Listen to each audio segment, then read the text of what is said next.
Wonderful. Today I'm with a band called Subterranean Masquerade. Wonderful. And you got a fourth album out in few weeks, and yeah, it's a pretty good journey listening to this album. Thank you. heard it? We're very Whole happy to thing? hear that. Yeah, it's a wonderful and yeah, pretty unique style. Cool. We're very Uh, happy to hear that. yeah. So I've heard that at the very beginning of this band, it was quite a studio project, and now it's a full time band. How did you get to become a live act? Well, basically, we were a studio project until 2005. No, until 2012, I think. We released our first album in 2005, and then I took a kind of a long vacation from producing music and went to travel a little bit until 2012 for 7 years. And then we start working. I started working on a new album, and we released The Great Bazaar, which was an album that I wasn't expecting it, but people seemed to like it. And then one thing led to another, and thinking, hey, we got good music and people liking it. Why don't we go on stage and perform live? And we started doing it.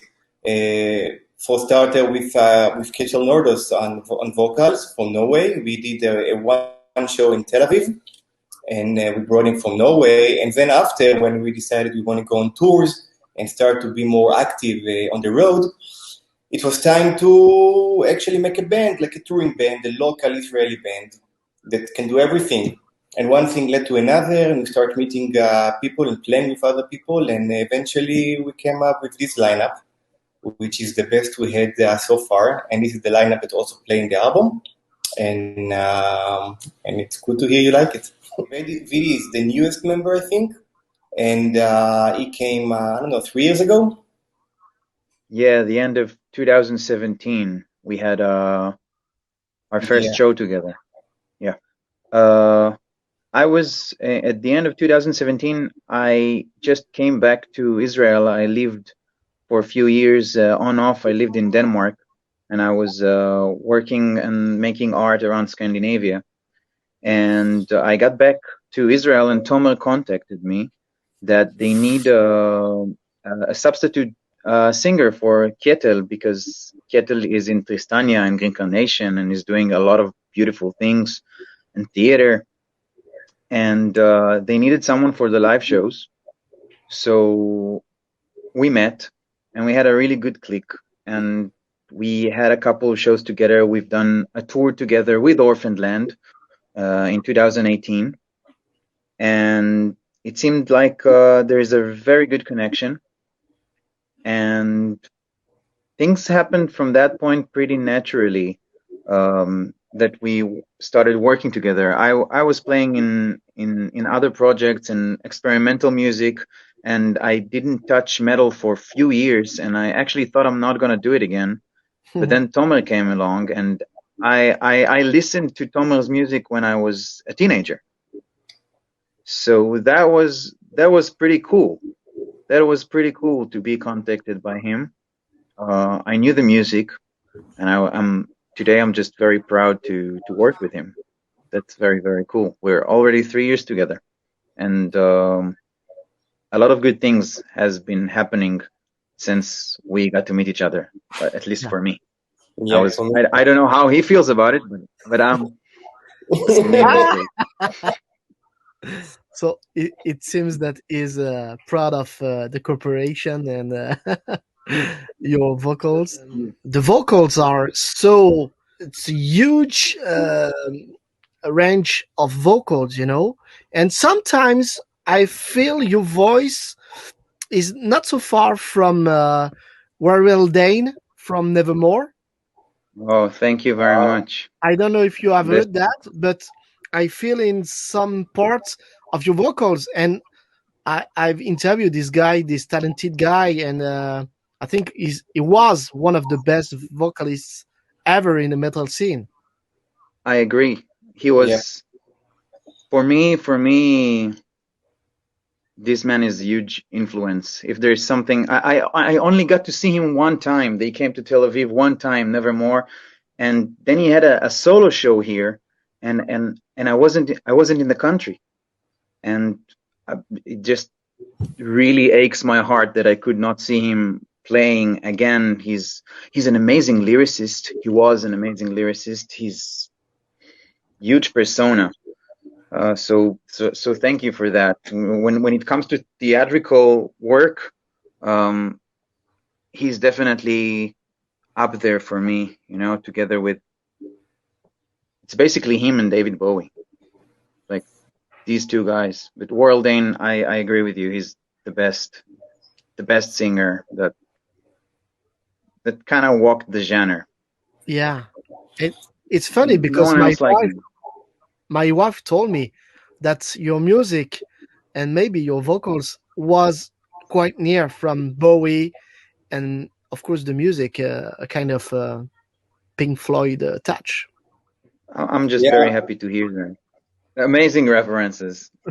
Tomer has a lot of influences, but Pink Floyd, he can tell you more about that, about the influences of the band.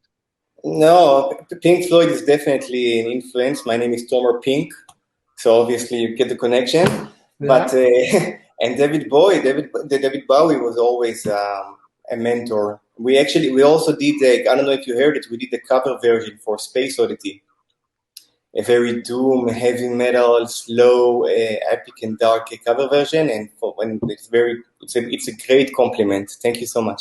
So, how did you write this album as a full experience, and how did you choose the track listing? Well, I actually wrote the album in the winter of I think it was 3 years ago, and when we were mixing Vagabond, and we did the mixes for Vagabond, and listening to this album, I was like, wow, we did a very complicated album. Vagabond is a very different disc from in our discography, and I wanted to create something that is more tight. It is more to the point. That is more to the people. And I remember it was a very cold winter. I live in the north of Israel, just by the border with Syria, and we don't have much traffic around, and everything gets dark very early. And it was very cold, and I was sitting at home with my fire and wine and just playing music and wrote this album. So I wrote most of the album as one piece in this winter in like 3 months, which was like 3 months of a very chaotic, very, I don't know, it wasn't an easy time for me.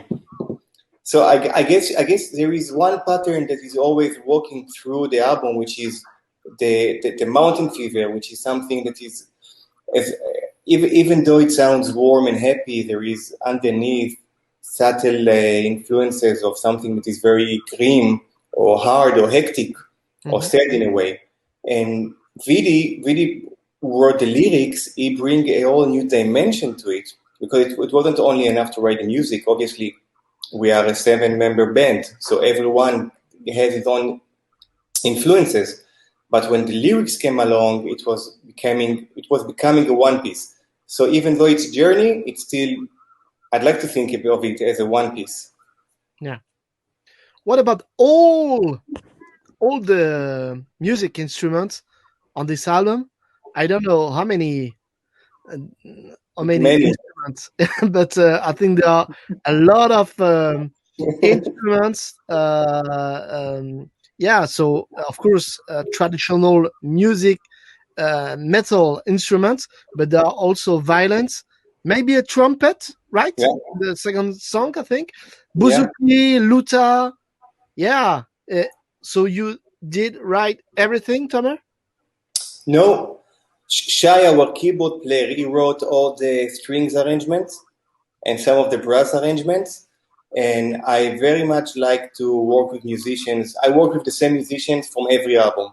I mean, the last 3 albums we did, from The Great Bazaar to Vagabond and Mountain Fever, it's the same violinist, it's the same cello player. It's almost the same bouzouki player. So I like to work with musicians that I enjoy their fingerprint. And sometimes I tend to just send out material with a general idea and tell the people, bring your own spark. Okay. So I do not write everything. Okay. I like the trumpet instrument, it's very violence, There are a lot of metal bands that are playing violence now, but trumpet is quite unusual. There is actually a French band, a French death metal band that plays trumpet What's in their some name? songs. I think the name is Exocrine. Okay. I'll write you after. You have to write it to us. We want to hear it Okay, because and we are huge fans of brass and wind instruments, and one of the things that we wanted to bring in this album, I think it was also Balkan influences, and we wanted to bring some African influences. So it's not only a trumpet; it's a whole brass section yeah, that is very much influenced and based in the ethnic world music. and of course So Indian music like the previous I'm one. sorry. And there are also Indian influences Yes, like the previous album. Yes. yeah, because the entire idea of Subterranean Masquerade is being a traveler and being a nomad, and so what we are trying to portray is the world around us, and we live in such a place. You talked about the metal scene before in Israel, but besides the metal scene in Israel, it's a mashup of immigrators, Yeah, and the country is very young, and we have friends from all over, and our parents are from all over the world, and it really goes down into the food, and we want to, just like the food is a mashup with a lot of flavors. yeah, That's what we wanted to do with this album, with all of the band's album, I think. But this one, we really wanted it to be to the point, very direct. So people, besides the metal riffs, that people has this entire carnival going on. We went for like the biggest carnival we could go for, I think. yeah. This is why those instruments are there. And you were It's in our talking about daily music. food, and I'm fond of Lebanese food, and of course Mm-hmm. I like the yeah, this kind of melting pot, and like Brazil, Brazil is Yeah. also a mix of cultures, and the food also is wonderful, and the music also. When you take Sepultura in the 90s, it was really new, with all the Yes. percussions. It was something fresh. Uh-huh. So It's we it's just need, tasty. yeah, tasty. Yeah. We need this mixed influence in the metal scene. I think it's the best thing in metal. I I agree. agree. What about the wonderful work by David and Jens in Sweden? And I think such an album like this, could be a nightmare to record, mix, and master. Am I wrong? Am I wrong? Well, to be honest with you, Jens is just an amazing engineer. Seriously, We know he's that. We know that. but he's not only very good in what he does, he's very good in getting feedback and get to know what you're looking for and just tune himself to it and make it perfect by your ears. He did the mixing, and with David we recorded the drums, Yeah. and the rest of the album we recorded in our either home studios or different studios in Israel. I think overall we recorded in maybe more than 10 studios. Somewhere in Israel, our percussion guy recorded in Germany, and It was a kind of a project that moved over the internet for a very long time, but it worked out great. I mean, we had a central station, a nerve station where all the files coming in, and we cut and paste and chop and work out together. So it sounds great.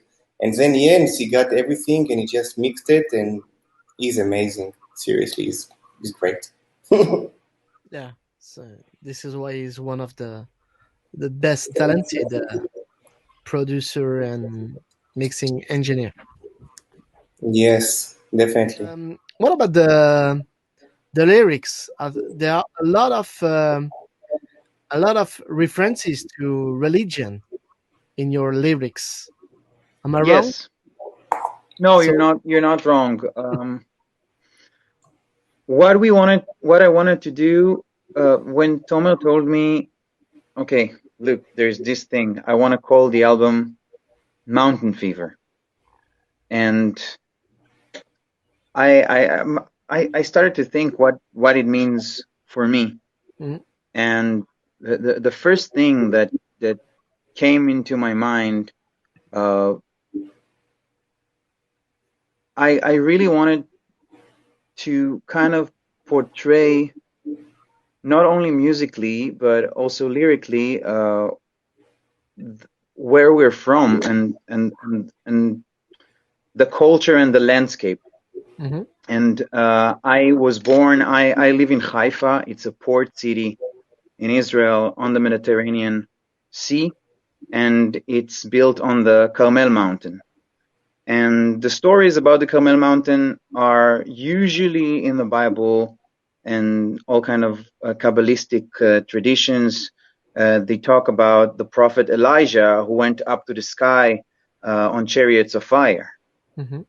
And I tried to kind of make some connections between my own personal mountain fever, that being stuck on a mountain, not being able to travel, the entire idea of, so far we were talking about traveling in the other albums, about traveling because a person wants to travel. But what happens if it's exile? What happens if it's some mission?